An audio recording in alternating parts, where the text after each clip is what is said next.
നമസ്തേ. ഇന്ന് നമ്മൾ പഠിക്കാൻ പോണത് പൊളിറ്റിക്സിലെ 12th ചാപ്റ്റർ ആയിട്ടുള്ള ഫ്രീഡം എന്ന് പറയുന്ന ചാപ്റ്ററാണ് പഠിക്കാൻ പോണത്.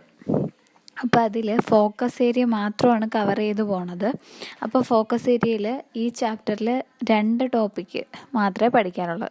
അപ്പോൾ അത് ആദ്യത്തേത് ഹാം പ്രിൻസിപ്പിളും പിന്നെ രണ്ടാമത്തേത് നെഗറ്റീവ് ലിബർട്ടിയും പോസിറ്റീവ് ലിബർട്ടിയാണ് പഠിക്കാനുള്ളത്. ഈ ചാപ്റ്ററിൽ ഈ 2 ടോപ്പിക്ക് മാത്രം പഠിച്ചാൽ മതി. അപ്പോൾ നമ്മൾ ഫസ്റ്റ് പഠിക്കാൻ പോണത് എന്താണ് ഹാം പ്രിൻസിപ്പിൾ, എന്തുവാണ് ഹാം പ്രിൻസിപ്പിൾ അല്ലെങ്കിൽ അഥവാ എന്താണ് ഹാനി സിദ്ധാന്തം. അപ്പോൾ അതാണ് നമ്മൾ നോക്കാൻ പോണത്. അപ്പം നമുക്ക് നോക്കാം. ആദ്യം Ham principle. Among the discussion on the limitation of freedom, the harm principle represented by John Stuart Mill, an exponent of this theory of liberalism, is very relevant. He presented this theory in his famous book on liberty. അപ്പം ഈ Ham principle എന്ന ആശയം introduce കൊണ്ടുവന്നത് ആരാണ്? John Stuart mill. John Stuart mill എന്ന് പറയുന്ന ആളാണ് ഈ ഹാം പ്രിൻസിപ്പിൾ ഇൻട്രൊഡ്യൂസ് ചെയ്തത്. അപ്പോൾ അദ്ദേഹം ആരാണ്? An exponent of the theory of liberalism ഉദാരവാദത്തിൻ്റെ വക്താവായിട്ടുള്ള ജോൺ സ്റ്റുവർട്ട് മില്ലാണ് ഹാം പ്രിൻസിപ്പിൾ കൊണ്ടുവന്നത്. He presented this theory in his famous book on liberty. ഏതിലാണ് അദ്ദേഹത്തിൻ്റെ ഈ ആശയം ആദ്യമായിട്ട് അവതരിപ്പിച്ചത്? ഓൺ ലിബർട്ടി എന്ന് പറയുന്ന അദ്ദേഹത്തിൻ്റെ ബുക്കിലാണ് ആദ്യമായിട്ട് ഈ ഹാം പ്രിൻസിപ്പിൾ എന്നൊരാശയം അദ്ദേഹം അവതരിപ്പിച്ചത്. ഓൺ ലിബർട്ടി എന്ന് വെച്ചാൽ എന്തുവാണ്? സ്വാതന്ത്ര്യത്തെ പറ്റി എന്നാണ് അതിൻ്റെ അർത്ഥം. Mill says that if people individually or collectively interfere in the freedom of action of any other individual, the one and only purpose is self-protection. അപ്പോൾ അദ്ദേഹത്തിൻ്റെ അഭിപ്രായത്തിൽ ഒരു വ്യക്തിയുടെ പ്രവൃത്തിയെ വേറൊരു വ്യക്തിയോ അതോ ഒരു കൂട്ടം ആൾക്കാരോ തടയുകയാണെങ്കിൽ അതിൻ്റെ കാരണം എന്തുമായിരിക്കും? സെൽഫ് പ്രൊട്ടക്ഷന് വേണ്ടിയിട്ടായിരിക്കാം. എന്ന് പറഞ്ഞാൽ അതിനൊരു എക്സാമ്പിൾ ഞാൻ പറയാം. ഇപ്പോൾ നമ്മൾ സ്കൂളിൻ്റെയൊക്കെ അടുത്തൊക്കെ മദ്യശാലകളൊക്കെ കാണുമല്ലോ. അപ്പോഴത്തേക്ക് അത് അവിടെ അങ്ങനെ തുടങ്ങുവാണെങ്കിൽ അവിടുത്തെ ആൾക്കാരെന്ത് ചെയ്യും? സ്വാഭാവികമായിട്ടും എതിർക്കും. സ്കൂളിൻ്റെ സമീപത്തൊന്നും മദ്യശാലകൾ അങ്ങനെയൊന്നും പാടില്ല. അപ്പോൾ എന്തുവാണ്? അപ്പോൾ അവിടെ ഒരാളിൻ്റെ പ്രവൃത്തിയെ ഒരു കൂട്ടം ആൾക്കാർ ചേർന്ന് എന്ത് ചെയ്യുവാണ് ചെയ്തത്? തടയുകയല്ലേ ചെയ്തത്. അപ്പം അതാണ് ഇതിവിടെ പറഞ്ഞിരിക്കുന്നത്.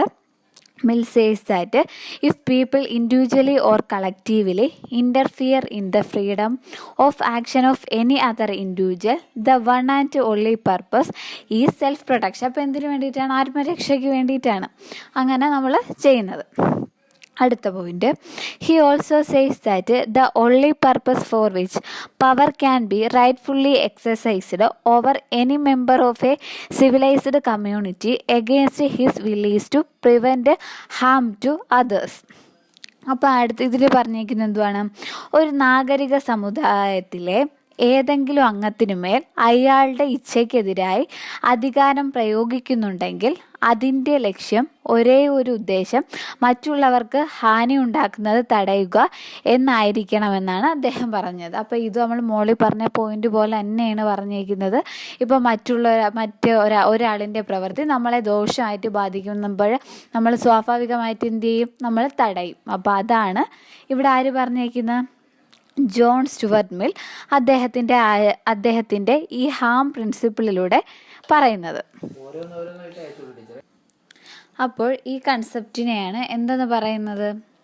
In political theory this idea of JS Mill began to known as harm principle. അപ്പോൾ ഈ പ്രിൻസിപ്പിളിനെ, ഈ ഐഡിയയാണ് എന്തെന്ന് പറയുന്നത്? ഹാം പ്രിൻസിപ്പിൾ എന്ന് പറയുന്നത്. ബാക്കി mill classified the action of an individual into 2. അപ്പം മിൽ എന്ത് ചെയ്തിട്ടുണ്ട്? മനുഷ്യൻ്റെ പ്രവൃത്തിയെ രണ്ടായിട്ട് തിരിച്ചിട്ടുണ്ട്. Mill classified the action of an individual into 2. They are self regarding action and other regarding action. അപ്പോൾ ഏതൊക്കെയാണ്? മിൽ മനുഷ്യൻ്റെ പ്രവൃത്തിയെ എത്രയായിട്ട് തിരിച്ചിട്ടുണ്ട്? 2ആയിട്ട് തിരിച്ചിട്ടുണ്ട്. They are self regarding action and other regarding action. Self regarding action എന്ന് വെച്ചാൽ സ്വസംബന്ധിയായ പ്രവൃത്തിയും അതർ റിഗാർഡിങ് ആക്ഷൻ എന്ന് വെച്ചാൽ അപരസംബന്ധിയായ പ്രവൃത്തി. അപ്പം എന്തുവാണ് സെൽഫ് റിഗാർഡിങ് ആക്ഷൻ എന്ന് വെച്ചാൽ സ്വസംബന്ധിയായ പ്രവൃത്തി. അടുത്തത് അതർ റിഗാർഡിങ് ആക്ഷൻ എന്ന് വെച്ചാൽ അപരസംബന്ധിയായ പ്രവൃത്തികൾ എന്ന് പറയും. അപ്പോൾ self regarding action are action of an individual the consequence of which affected only him. അപ്പോൾ എന്തുവാണ് self regarding action? Self regarding action എന്ന് വെച്ചാൽ നമ്മൾ ചെയ്യുന്നതിൻ്റെ, ഇപ്പം ഞാൻ ചെയ്യുന്നതിൻ്റെ പ്രവൃത്തി ഞാൻ ചെയ്യുന്നതിൻ്റെ ഫലം ഞാൻ മാത്രമേ അനുഭവിക്കുന്നുള്ളൂ. അപ്പം നെഗറ്റീവ് ആയാലും പോസിറ്റീവ് ആയാലും അത് മറ്റുള്ള ആൾക്കാരെ ഒന്നും ബാധിക്കുന്നില്ല. അപ്പം ഞാൻ ചെയ്യുന്ന പ്രവൃത്തിയുടെ ഫലം ഞാൻ മാത്രം അനുഭവിക്കുന്നു, അത് ബാക്കിയുള്ള ആരെ എന്ത് ചെയ്യുന്നില്ല, ബാധിക്കുന്നില്ല എന്നുണ്ടെങ്കിൽ അതിനെ എന്തെന്ന് പറയാം? Self regarding action. Self regarding action എന്ന് പറയാം. അടുത്തത് on the other hand if the consequences of the action of an individual affected others they are called other regarding action. അപ്പോൾ അതർ റിഗാർഡിങ് ആക്ഷൻ എന്തുവാണ്? ഇതിൻ്റെ നേരെ ഓപ്പോസിറ്റാണ്. ഇപ്പം നമ്മൾ ചെയ്യുന്ന പ്രവൃത്തി നാട്ടുകാർക്കും വീട്ടുകാർക്കും മൊത്തം ആൾക്കാർക്കോ ദോഷമായിട്ടുണ്ടെങ്കിൽ അതിനെ എന്തെന്ന് പറയാം? Other regarding action. Other regarding action എന്ന് പറയാം. അപ്പം നമ്മൾ ഇതാണ് പറഞ്ഞത്. മിൽ എന്ത് ചെയ്തിട്ടുണ്ട്? ജോൺ സ്റ്റുവർട്ട് മിൽ, അതാണ് മില്ലെന്ന് പറയുന്നത് കേട്ടോ.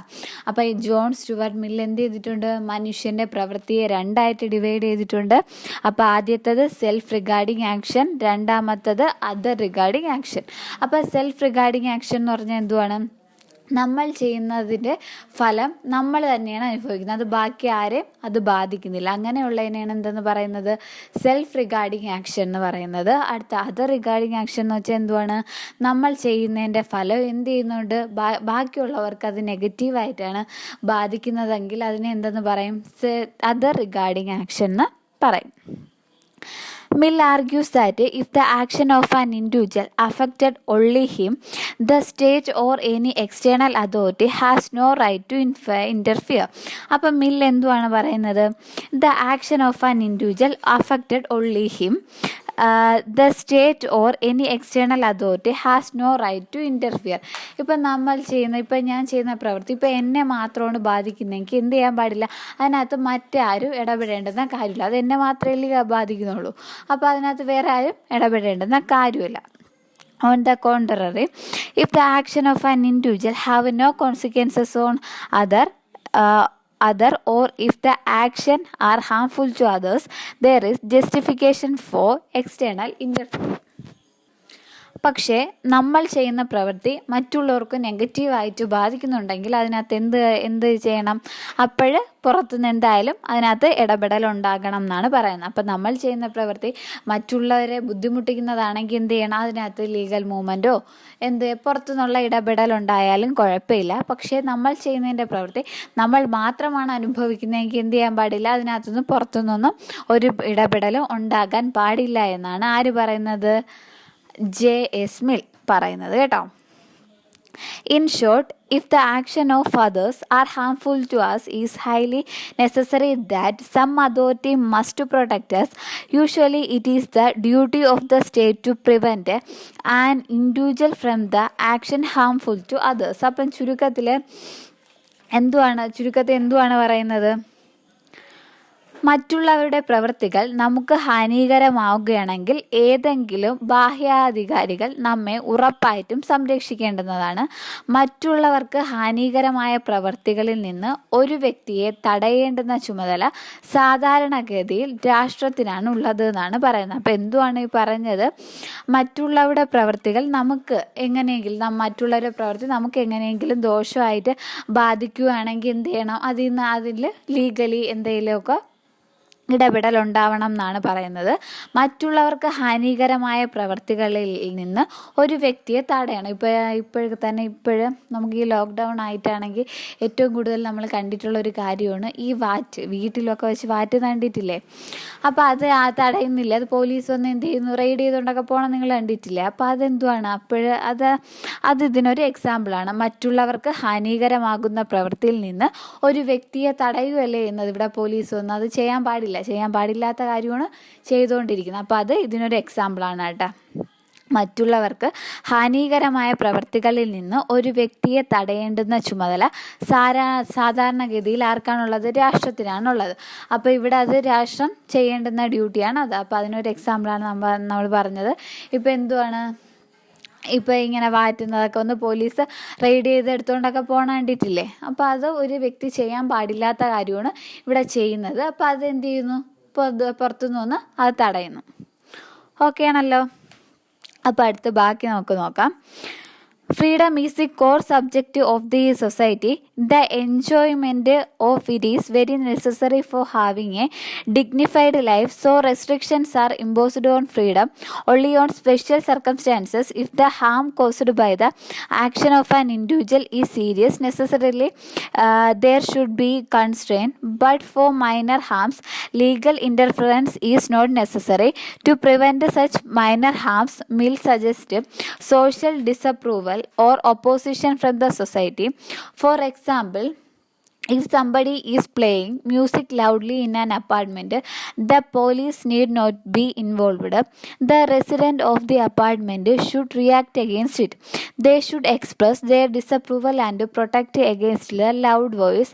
If necessary, the person who makes the loud voice should be signal out. അപ്പോൾ എന്തുവാണ് പറഞ്ഞത്? Freedom is the core subject of the society. അപ്പോൾ എന്തുവാണ് നമ്മുടെ സ്വാതന്ത്ര്യം എന്ന് പറയുന്നത് എന്തുവാണ്? നമ്മുടെ സൊസൈറ്റിയുടെ ഒരു അടിസ്ഥാനം എന്ന് പറയുന്നത് തന്നെയാണ് എന്തുവാണ്? സ്വാതന്ത്ര്യമാണ്.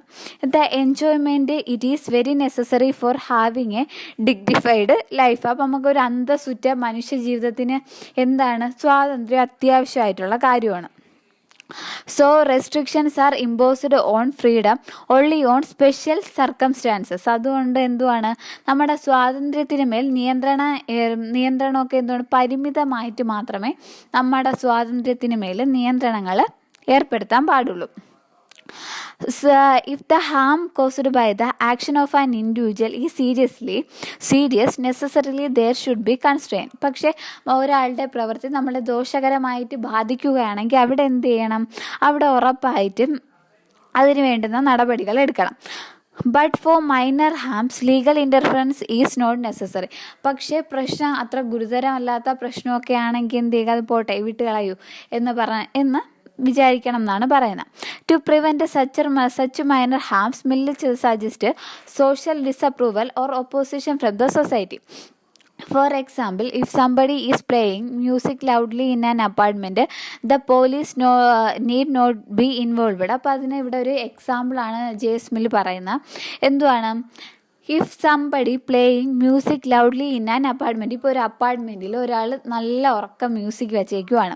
The police need not be involved.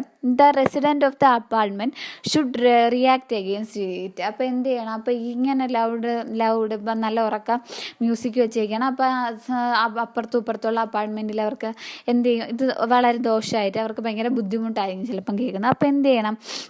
അപ്പോൾ അതിന് നമ്മൾ എന്താണ് ചെയ്യേണ്ടത്? അവിടെ ചെന്നിട്ട് ആരാണോ ഇങ്ങനെ ഉറക്കെ പാട്ട് വെച്ചേക്കുന്നത് അവിടെ ചെന്ന് അവിടെ മര്യാദയ്ക്ക് പറയുക, ഇങ്ങനെ നിങ്ങൾ എന്തുവാണ് പാട്ട് വെച്ചേക്കുന്നത്, നമുക്ക് ഭയങ്കര ബുദ്ധിമുട്ടാണ്, അപ്പോൾ നിങ്ങളതൊന്ന് കുറച്ച് വയ്ക്കാൻ പറയണം. അല്ലാതെ ഒരു ലീഗൽ പണിഷ്മെൻറ്റിൽ നിയമപരമായ അതിനെ നേരിടേണ്ടുന്ന കാര്യമില്ല എന്നാണ് പറഞ്ഞേക്കുന്നത്. It is necessary the person who makes a loud voice should be signaled out.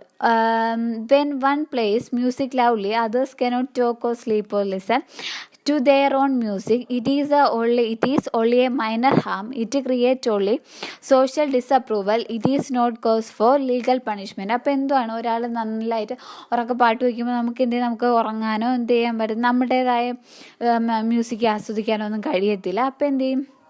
ഇതൊരു ചെറിയ പ്രശ്നമാണ്. ഇത് ക്രിയേറ്റ്സ് ഓൺലി സോഷ്യൽ ഡിസപ്രൂവൽ. ഇത് നമുക്ക് പറഞ്ഞൊക്കെ തീർക്കാൻ പറ്റുന്ന പ്രശ്നമാണ്. It is not case for legal punishment. ഇതിന് എന്തായി ചെയ്യാൻ പാടില്ല? നിയമപരമായിട്ട് നേരിടേണ്ടുന്ന കാര്യമൊന്നുമില്ല. When harm becomes serious, legal interference becomes necessary. Otherwise, the entire society must bear its inconvenience. അപ്പോൾ എന്തുവാണ് പറയുന്നത്? പക്ഷേ ഈ വിഷയം നല്ല സീരിയസ് ആയിട്ട് പോവുകയാണെങ്കിൽ നമ്മൾ എന്ത് ചെയ്യണം? ഉറപ്പായിട്ട് നമുക്കതിനെ നിയമപരമായിട്ടൊക്കെ നേരിടാം എന്നാണ് പറയുന്നത്. അടുത്ത പാരഗ്രാഫാണ്. People should be ready to tolerate different ways of life, different point of view and different interest so long as they do not harm others. But such tolerance need not be shown to view and action which may put people in danger or create hatred among them. Hate campaign and action may cause serious harm to others. Necessarily, there should be constraints on such action. It means that action which do harm to others must be regulated. When constraints are imposed, we must make sure that they should not be so severe that they destroy freedom itself. For example, people who make hate campaigns should not be punished for life imprisonment. Their freedom for making free campaign can be restricted. For freedoms cannot be denied to them. All kind of harmful action can be regulated. അപ്പോൾ ഇതിനകത്ത് എന്തുവാണ് നമ്മൾ പറയുന്നത്? മറ്റുള്ളവർക്ക് ഹാനികരമാകാത്തിടത്തോളം കാലം വ്യത്യസ്തമായ ജീവിത രീതികളോടും വീക്ഷണങ്ങളോടും താല്പര്യങ്ങളോടും സഹിഷ്ണുത കാണിക്കാൻ ജനങ്ങൾ തയ്യാറാകണം. അപ്പോൾ നമ്മൾ ഒരുപാട് പേരിങ്ങനെ ഒരുമിച്ച് താമസിക്കുമ്പോൾ പലർക്കും പല ആശയങ്ങളും പല കാഴ്ചപ്പാടും ഒക്കെ ആയിരിക്കണം. അപ്പം നമ്മളെ അത് ദോഷകരമായിട്ട് ബാധിച്ചില്ലെങ്കിൽ നമ്മൾ എന്ത് ചെയ്യണം? നമ്മൾ അതിനോട് സഹകരിച്ചു പോകുന്ന ഒരു മനോഭാവം വേണം കാണിക്കാൻ. പിന്നെ എന്തുവാണ് പറഞ്ഞത്? But such tolerance need not shown to review and action may be put people in danger or create hatred among them. പക്ഷെ എന്ത് ചെയ്യാൻ പാടില്ല? എന്നാൽ ജനങ്ങളെ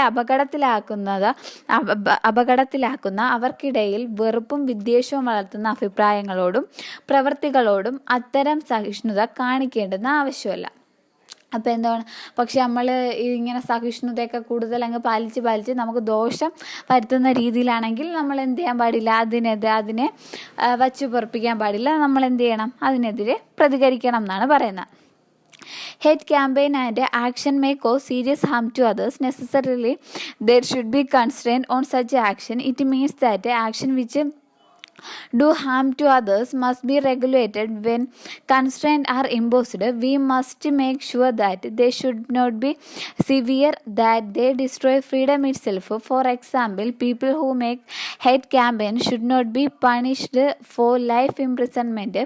Their freedom for making free campaign can be restricted. അപ്പോൾ അതിന് ഒരു എക്സാമ്പിളാണ് ഇവിടെ പറഞ്ഞേക്കുന്നത്. ഇപ്പം നമ്മൾ വിദ്വേഷം ഉണർത്തുന്ന പ്രസംഗവും ക്യാമ്പയിനൊക്കെ നടത്തുന്ന ആൾക്കാർ, അപ്പോൾ അവരെന്ത് ചെയ്യാൻ പാടില്ല? Should not be punished for life imprisonment. അപ്പം ജീവപര്യന്തം മൊത്തം എന്ത് ചെയ്യാൻ പാടില്ല? ജയിലിലൊന്നും ഇടാൻ പാടില്ല. their freedom for making free campaign can be restricted. പക്ഷേ ഇവരിങ്ങനെ നടത്തുന്ന ഈ ക്യാമ്പയിനൊക്കെ തടയാം. നീ അത് ചെയ്യാൻ പാടില്ല, ഇങ്ങനെ വിദ്വേഷം നടത്തുന്ന പ്രസംഗമൊന്നും ചെയ്യാൻ പാടില്ല എന്ന് നമുക്ക് നിയമപരമായി നേരിടാം. All kind of harmful action can be regulated. അങ്ങനെയുള്ള നടപടികളാണ് നമ്മൾ എടുക്കേണ്ടുന്നത്. അല്ലാതെ അയാൾ ഇങ്ങനെ പറഞ്ഞു, അവിടെ ഇങ്ങനെ പറഞ്ഞു എന്ന് വിചാരിച്ച് എന്ത് ചെയ്യാൻ പാടില്ല? ജീവിതകാലം മുഴുവൻ ജീവപര്യന്തം ജയിലിലിടാനൊന്നും പാടില്ല എന്നാണ് പറയുന്നത്. In the Indian Constitution, it is clearly stated that reasonable restrictions can be imposed by the state on the enjoyment of freedoms. The Constitution also describes the causes for which freedom can be regulated. അപ്പം നമ്മളെ Indian ഭരണഘടനയിൽ എന്ത് പറഞ്ഞിട്ടുണ്ട്? Indian ഭരണഘടനയിൽ അതിനകത്ത് ഉപയോഗിച്ചിരുന്ന യുക്തമായ നിയന്ത്രണങ്ങൾ, reasonable restriction, നിയന്ത്രണമാകുക. എന്തുവാണ് നമ്മൾ ഭരണഘടനയിൽ പറഞ്ഞേക്കുന്നത്? നമുക്ക് യുക്തിപരമായ, കാര്യമില്ലാതെയുള്ള യുക്തിപരമായ നിയന്ത്രണങ്ങൾ മാത്രമേ പാടുള്ളൂ ജനങ്ങളുടെ മേൽ. പക്ഷേ അത് യുക്തിപരമായിരിക്കണം എന്നാണ് പറഞ്ഞത്. ഒരു കാര്യമില്ല, നമുക്ക് എന്ത് ചെയ്യാൻ പറ്റില്ല, ആരെയും അറസ്റ്റ് ചെയ്യാനോ അങ്ങനെയൊന്നും പറ്റത്തില്ല. അപ്പം നമ്മുടെ ഇന്ത്യൻ ഭരണഘടന പറഞ്ഞേക്കുന്നതെന്ന് വെച്ചാൽ ജനങ്ങളുടെ മേൽ യുക്തിപരമായിട്ടുള്ള, റീസണബിൾ ആയിട്ടുള്ള നിയന്ത്രണങ്ങൾ മാത്രമേ ഇമ്പോസ് ചെയ്യാൻ പാടുള്ളൂ. അതുമാത്രമല്ല, അംഗീകരിക്കാവുന്ന അഥവാ നീതീകരിക്കാവുന്ന നിയന്ത്രണങ്ങളെപ്പറ്റി ഇന്ത്യൻ ഭരണഘടനയിൽ പറഞ്ഞിട്ടുണ്ട്. it means that there can be restriction but is highly necessary that they should be reasonable restriction. അപ്പോൾ നമ്മൾ അതാണ് പറഞ്ഞത്, റീസണബിൾ റെസ്ട്രിക്ഷൻസ് ആയിരിക്കണം. In Indian constitution it is clearly stated that reasonable restriction can be imposed on state or enjoyment of freedom. The constitution also describe the causes for which freedom can be regulated. അപ്പോൾ എന്തുവാണ്, നീതിയുക്തമായ നിയന്ത്രണങ്ങൾ മാത്രമേ എന്ത് പാടുള്ളൂ, ജനങ്ങളുടെ മേൽ പാടുള്ളൂ എന്നാണ് നമ്മളെ ഇന്ത്യൻ ഭരണഘടന, നമ്മളെ കോൺസ്റ്റിറ്റ്യൂഷൻ പറഞ്ഞിരിക്കുന്നത്. Restriction should not be excessive or unreasonable. അപ്പോൾ എന്ത് ചെയ്യാൻ പാടില്ല, നിയന്ത്രണങ്ങൾ ഒരിക്കലും അമിതമോ വിരുദ്ധമോ ആകാൻ പാടില്ല. അപ്പോൾ എന്താണ്, നിയന്ത്രണങ്ങളൊക്കെ വയ്ക്കാം, അതൊക്കെ എന്തായിരിക്കണം, റീസണബിൾ ആയിരിക്കണം. അതൊരിക്കലും എന്താവാൻ പാടില്ല, എക്സസീവ് അനിയന്ത്രിതമായി പോകാൻ പാടില്ല. Otherwise, it will adversely affect the general freedom of the society. We must not develop the habit of imposing more restriction because such habit is detrimental to freedom. അപ്പോൾ എന്തുവാണ് നമ്മളെ ഭരണഘടന പറയുന്നത്, അങ്ങനെ സംഭവിച്ചാൽ സമൂഹത്തിലെ പൊതു സ്വാതന്ത്ര്യത്തെ അത് മോശമായി ബാധിക്കും. നിയന്ത്രണങ്ങൾ ഏർപ്പെടുത്തുന്ന ശീലം നാം വളർത്താൻ പാടില്ല, കാരണം അത്തരം ശീലം സ്വാതന്ത്ര്യത്തിന് കോട്ടം വരുത്തുന്നതാണ്.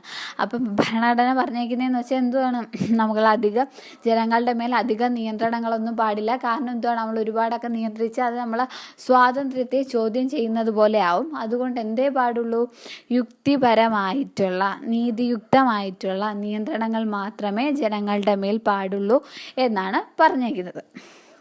അപ്പോൾ ഇതാണ് എന്തെന്ന് പറയുന്ന ഹാം പ്രിൻസിപ്പിൾ. ആ ടോപ്പിക്ക് കഴിഞ്ഞിട്ടുണ്ട്. ഞാൻ ഈ ഹാം പ്രിൻസിപ്പിൾ എന്താണെന്ന് അതിൻ്റെ മെയിൻ പോയിന്റ് ഒന്ന് സമ്മറൈസ് ചെയ്ത് പറഞ്ഞുതരാവേ. അപ്പോൾ ഈ ഹാം പ്രിൻസിപ്പിൾ എന്ന് പറയുന്ന ആശയം കൊണ്ടുവന്ന ആരാണ്, ജോൺ സ്റ്റുവർട്ട് മില്ലാണ്. ജോൺ സ്റ്റുവർട്ട് മിൽ അദ്ദേഹം ആരാണ്, ലിബറലിസം എന്ന് പറയുന്ന പ്രിൻസിപ്പിളിൻ്റെ വക്താവാണ്. അപ്പോൾ അദ്ദേഹം ഈ ഹാം പ്രിൻസിപ്പിൾ എന്ന് പറയുന്ന ആശയം ആദ്യമായിട്ട് അവതരിപ്പിച്ചത് എവിടെയാണ്, അദ്ദേഹത്തിൻ്റെ ബുക്കായിട്ടുള്ള ഓൺ ലിബർട്ടി എന്ന് പറയുന്ന ബുക്കിലാണ് അവതരിപ്പിച്ചത്. അപ്പോൾ അദ്ദേഹം പറയുന്നതെന്ന് വെച്ചാൽ എന്തുവാണ് പറഞ്ഞത്, ഒരാളുടെ പ്രവൃത്തിയെ വേറൊരു വ്യക്തിയോ ഒരു കൂട്ടം ആൾക്കാരോ ചേർന്ന് എതിർക്കുകയാണെങ്കിൽ അതിൻ്റെ കാര്യം എന്തുമായിരിക്കും, സെൽഫ് പ്രൊട്ടക്ഷന് വേണ്ടിയിട്ടായിരിക്കും. അപ്പോൾ അയാൾ ചെയ്യുന്ന നല്ല പ്രവൃത്തിയല്ല എന്ന് വിചാരിച്ചോളണം. പിന്നെ എന്തുവാണ് പറഞ്ഞത്, പിന്നെ അദ്ദേഹം എന്ത് ചെയ്തിട്ടുണ്ട്, മനുഷ്യൻ്റെ പ്രവൃത്തിയെ രണ്ടായിട്ട് തിരിച്ചിട്ടുണ്ട്. ഒന്ന് എന്തുവാണ്, സെൽഫ് റിഗാർഡിങ് ആക്ഷൻ എന്നും അതർ റിഗാർഡിങ് ആക്ഷൻ എന്നും. അപ്പോൾ സെൽഫ് റിഗാർഡിങ് ആക്ഷൻ എന്ന് വെച്ചാൽ എന്തുവാണ്, നമ്മൾ ചെയ്യുന്ന പ്രവൃത്തി നമ്മളെ മാത്രമേ ബാധിക്കുന്നുള്ളൂ എന്നുണ്ടെങ്കിൽ അതിനെ സെൽഫ് റിഗാർഡിങ് ആക്ഷൻ എന്നും, അതർ റിഗാർഡിങ് ആക്ഷൻ എന്ന് വെച്ചാൽ എന്തുവാണ്, നമ്മൾ ചെയ്യുന്നത് നെഗറ്റീവായി ബാക്കിയുള്ളവർക്കും ഒക്കെ ഉപദ്രവമാണെങ്കിൽ അതിനെ എന്തെന്ന് പറയും, അതർ റിഗാർഡിങ് ആക്ഷൻ എന്നൊക്കെ പറയുന്നതാണ് പറഞ്ഞത്. അങ്ങനെയാണ് പറഞ്ഞത്. പിന്നെ നമ്മൾ പറഞ്ഞതെന്ന് വെച്ചാൽ നമ്മൾ ചെയ്യുന്ന പ്രവൃത്തി നമ്മളെ മാത്രമാണ് ബാധിക്കുന്നതെങ്കിൽ അതിൽ പുറത്തുനിന്നുള്ള ആരും ഇടപെടേണ്ടുന്ന കാര്യമല്ല, അത് ബാക്കിയുള്ളവർക്ക് ദോഷമാണെങ്കിൽ പുറത്തുനിന്നുള്ള ഇടപെടലാകാമെന്നൊക്കെയാണ് പറഞ്ഞിരിക്കുന്നത്. അതിനൊരു എക്സാമ്പിളാണ് അപ്പാർട്ട്മെൻറ്റിൽ മ്യൂസിക് വെക്കുന്നതിൻ്റെയൊക്കെ നമ്മൾ പറഞ്ഞത്. പിന്നെ ലാസ്റ്റ് നമ്മൾ പറഞ്ഞതെന്ന് വെച്ചാൽ നമ്മളെ കോൺസ്റ്റിറ്റ്യൂഷൻ എന്തുവാണ് പറഞ്ഞത്, നമ്മളെ നീതിയുക്തമായ നിയന്ത്രണങ്ങൾ മാത്രമേ വ്യക്തികളുടെ മേൽ പാടുള്ളൂ, അല്ലെങ്കിൽ അതെന്താവും, സ്വാതന്ത്ര്യത്തിനെതിരെയുള്ള ഒരു വെല്ലുവിളിയാകുമെന്നാണ് പറഞ്ഞത്. അപ്പോൾ ഇതോടുകൂടി എന്ത് ചെയ്തു, ആ ഒരു ടോപ്പിക്ക് കഴിഞ്ഞു, ഹാം പ്രിൻസിപ്പിൾ കഴിഞ്ഞു.